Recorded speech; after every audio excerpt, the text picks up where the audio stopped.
Assalamualaikum warahmatullahi wabarakatuh. Saya Didi Supriyadi, calon guru penggerak Angkatan 11 dari SMP Negeri 10 Purworejo. Kali ini, saya akan menyampaikan koneksi antar materi modul 1.4 tentang budaya positif.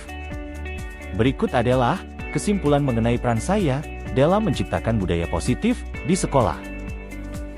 Seorang guru yang baik harus memiliki kemampuan dalam mewujudkan budaya positif di sekolah. Budaya positif dijalankan dengan menerapkan konsep-konsep inti seperti disiplin positif, memahami motivasi perilaku manusia berkaitan dengan hukuman dan penghargaan, posisi kontrol seorang guru, pembuatan keyakinan kelas, dan penerapan segitiga restitusi dalam penyelesaian masalah. Yang pertama, disiplin positif. Disiplin positif merupakan suatu cara penerapan disiplin yang mengajarkan anak bertanggung jawab dan menumbuhkan kesadaran diri berdasarkan nilai-nilai kebajikan. Disiplin positif lebih ke arah disiplin diri yang dapat mengontrol diri dalam melakukan segala tindakan. Disiplin positif dapat membuat murid memahami dan menyadari berdasarkan motivasi internal, bukan akibat paksaan, ujian, atau hukuman. Yang kedua, guru harus memahami motivasi perilaku manusia. Terdapat 3 motivasi perilaku manusia, diantaranya untuk menghindari ketidaknyamanan atau hukuman, untuk mendapatkan imbalan atau penghargaan dari orang lain, untuk menjadi orang yang mereka inginkan, dan menghargai diri sendiri dengan nilai-nilai yang mereka percaya. Saat guru memahami ketiga motivasi perilaku manusia, maka guru dapat memilah motivasi perilaku apa yang ada pada diri murid. Jika murid memiliki motivasi untuk menghindari ketidaknyamanan atau hukuman dan untuk mendapatkan imbalan atau penghargaan, maka motivasi yang ada pada diri anak masih berasal dari eksternal. Sehingga guru untuk dapat berupaya menumbuhkan motivasi internal dalam diri siswa agar dapat memunculkan pribadi yang dapat menghargai diri sendiri dengan nilai-nilai yang mereka percaya. Sebaiknya, hindari hukuman dan pemberian penghargaan berlebihan agar meminimalisir motivasi eksternal dalam diri murid. Yang ketiga, posisi kontrol seorang guru. Terdapat 5 posisi kontrol seorang guru, yaitu sebagai penghukum, pembuat rasa bersalah, sebagai teman, pemantau, dan manajer. Di antara kelima posisi kontrol tersebut, sebaiknya seorang guru menggunakan posisi kontrol sebagai manajer. Sebagai manajer, guru berbuat sesuatu bersama murid, mempersilahkan murid, mempertanggungjawabkan perilakunya, dan mendukung murid agar dapat menemukan solusi atas permasalahan sendiri. Posisi manajer mengacu pada restitusi yang dapat menjadikan murid sebagai manajer bagi dirinya, sehingga tercipta identitas positif. Yang keempat, pembuatan keyakinan kelas. Guru berperan dalam mewujudkan terbentuknya keyakinan kelas dengan kesepakatan antara guru dan murid. Keyakinan kelas berupa pernyataan universal yang mudah diingat, dipahami, dan harus diterapkan dalam lingkungan sekolah. Yang kelima, penerapan segitiga restitusi dalam penyelesaian masalah. Guru yang berperan sebagai manajer menggunakan segitiga restitusi dalam penyelesaian masalah melalui 3 tahapan, yaitu menstabilkan identitas, validasi tindakan yang salah, dan menanyakan keyakinan. Tujuannya adalah menghasilkan murid yang mandiri dan bertanggung jawab. Keterkaitan antara materi budaya positif dan 3 materi sebelumnya, yaitu dengan menjalankan budaya positif di sekolah, maka akan mempermudah dalam tercapainya tujuan pendidikan nasional sesuai dengan filosofi KHD, yaitu pendidikan yang berpihak pada murid dan bersifat menuntun tumbuh atau hidupnya kekuatan kodrat yang ada pada murid. Budaya positif dapat terwujud jika seorang guru memiliki nilai guru penggerak, diantaranya berpihak pada murid, mandiri, refleksif, kolaboratif, dan inovatif. Budaya positif dapat terwujud dengan mendorong kolaborasi antara semua warga sekolah yang harus disepakati dan dijalankan bersama.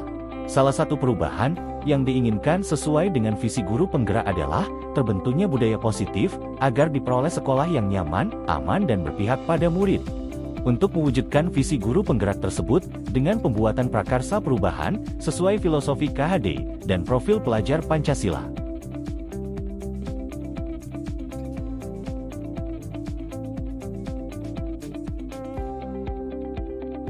Sejauh mana pemahaman Anda tentang konsep-konsep inti yang telah Anda pelajari di modul ini? Adakah hal-hal yang menarik untuk Anda di luar dugaan? Saya sudah memahami konsep-konsep inti dalam modul budaya positif berkaitan dengan disiplin positif, teori kontrol, teori motivasi, hukuman, dan penghargaan, posisi kontrol guru, kebutuhan dasar manusia, keyakinan kelas, dan segitiga restitusi. Seluruh konsep inti tersebut harus diresapi dalam diri, diwujudkan dalam tindakan, dan dibagikan pada rekan guru di sekolah. Hal menarik bagi saya, dan di luar dugaan adalah, saat saya mempelajari motivasi perilaku manusia berupa penghargaan. Ternyata, penghargaan dapat berdampak kurang baik bagi murid. Di antaranya, dapat merusak hubungan, mengurangi ketepatan, menurunkan kualitas, mematikan kreativitas dan bersifat menghukum. Perubahan apa yang terjadi pada cara berpikir Anda dalam menciptakan budaya positif di kelas maupun di sekolah Anda setelah mempelajari modul ini? Perubahan yang terjadi adalah, saya menyadari, posisi kontrol yang biasa saya lakukan adalah, sebagai penghukum dan pemantau, seharusnya, sebagai manajer, dengan cara menangani masalah dengan menggunakan segitiga restitusi. Pengalaman saat apakah yang pernah Anda alami, terkait penerapan konsep-konsep inti dalam modul budaya positif, baik di lingkup kelas maupun sekolah Anda? Saya menangani siswa yang sering membolos. Saat jam pelajaran terakhir, saya menggunakan langkah-langkah dalam segitiga restitusi, yaitu menstabilkan identitas, validasi tindakan yang salah, dan menanyakan keyakinan. Bagaimana perasaan Anda ketika mengalami hal-hal tersebut? Perasaan saya sangat termotivasi untuk terus memperbaiki diri, sesuai dengan nilai-nilai budaya positif di sekolah. Menurut Anda, terkait pengalaman dalam penerapan konsep-konsep tersebut, hal apa sajakah yang sudah baik? Adakah yang harus diperbaiki? Hal yang sudah baik menurut saya adalah, sudah mulai munculnya motivasi internal pada murid untuk melaksanakan budaya positif, sesuai dengan nilai-nilai kebajikan yang diyakini. Yang harus diperbaiki adalah, posisi guru harus sebagai manajer. Sebelum mempelajari modul ini, ketika berinteraksi dengan murid, berdasarkan 5 posisi kontrol, posisi manakah yang paling sering Anda pakai, dan bagaimana perasaan Anda saat itu? Setelah mempelajari modul ini, posisi apa yang Anda pakai, dan bagaimana perasaan Anda sekarang? Apa perbedaannya?